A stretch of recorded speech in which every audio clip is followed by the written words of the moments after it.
Ah, guess it's time to make a part 2 to my Paradox Pokemon video.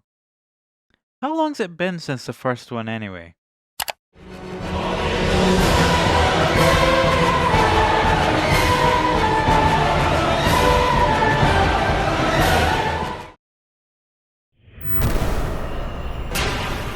Oh, sorry I'm late. Well, it doesn't matter. If you haven't watched the first video, don't worry, they're not directly related, but I do hope you check it out. This video is all about past Paradox Pokemon. I thought it would be interesting to give 3 more Pokemon this new form that was introduced in Pokemon Scarlet and Violet.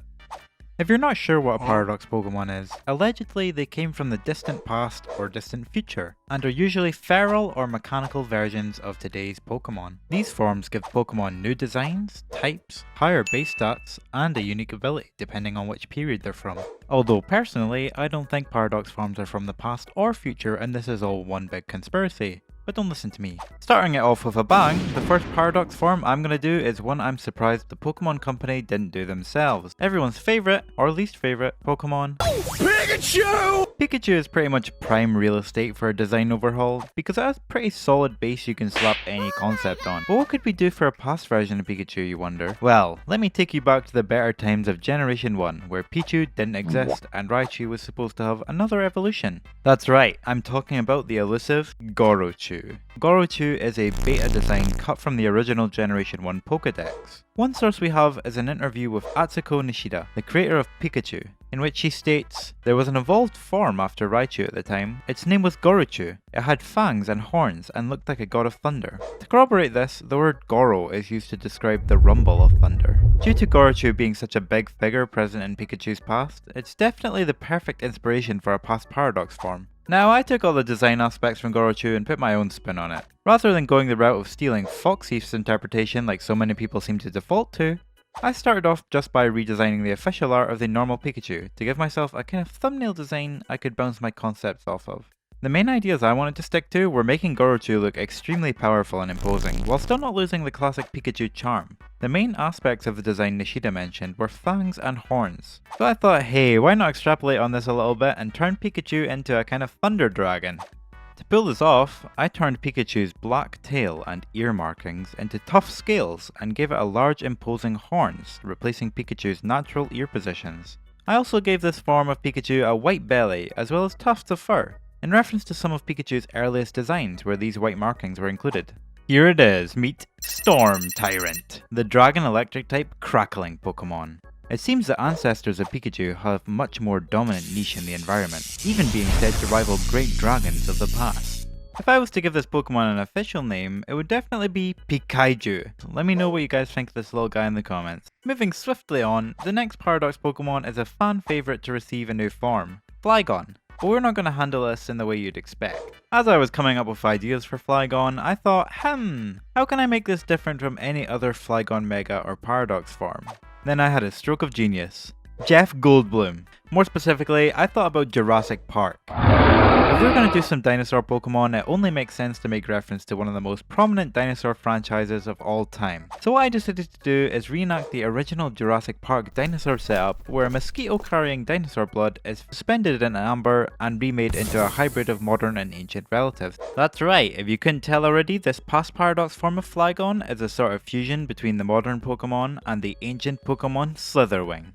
A sort of joke mix-up meant to embody the mixture of genes between bugs and dinosaurs. And that's right, I'm finally giving you all the bug dragon type Flygon you've so desperately wanted. Starting with the overall Flygon silhouette, I spliced certain features from Slitherwing over onto it, such as the fluffy moth body, lizard-like tail, and I substituted Flygon's usual 2 wings with the 4 wings of Slitherwing. Wow, that's a lot of wings. I also changed the horns and eyes to match more of Slitherwing's concept. The design inspiration for this one obviously isn't too deep, but it's just kind of a fusion of Slitherwing and Flygon. But in context, I think that's fine, and look at it, come on. Here's the final version. Meet Spliced Genes, the bug dragon type crossed Pokemon. Early researchers of Time, in an attempt to find the ancestor to Flygon, spliced a portion of recovered DNA with modern Flygon genes. The result, however, is not as it seemed. The final Pokemon concept we're going to be talking about is, spoilers, going to end up as another electric dragon type. This wasn't planned, but here we are anyway, so might as well get that fact out of the way. This past paradox form is for Ampharos. Now you might be thinking, electric dragon type Max? Really? What? Like the Mega? That already exists? And to that I'd say yes, that is exactly correct and actually kind of the point. See, in Pokemon Sun, the Dex entry for Mega Ampharos states, massive amounts of energy intensely stimulate Ampharos' cells, awakening its long-sleeping dragon's blood. Now, if I'm inferring correctly, which I am, this tells me that Ampharos has a long-lost woolly draconic ancestor Pokemon, more similar to its previous evolutions, which, stay with me, would work perfectly as a past paradox form.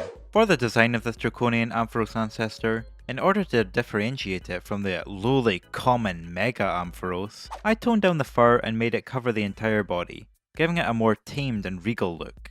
I decided to concentrate the fur more on the bottom of the body, resembling a satyr, which is what Ampharos has always reminded me of. My headcanon is that this version of Ampharos is in control of its massive energy reserves, while the Mega is letting the energy run wild. To fit this more regal theme, I extended Ampharos' black patterning into an almost armoured look in order to give it somewhere to embed its gems, and strengthen the look of its body and horns, like they're made of a harder material.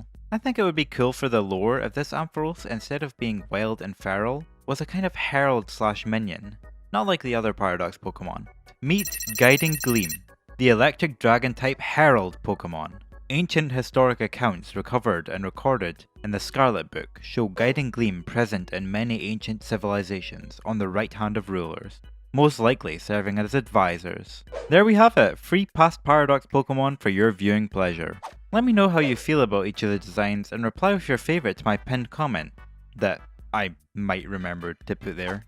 If you enjoyed this video, leave a like and subscribe. I'm going to be putting out way more Pokemon art content, so if you enjoyed, stick around. Anyway, I need to go and try to fix the timeline now. Me forcing these things into the lore seems to have messed things up a little bit. Bye!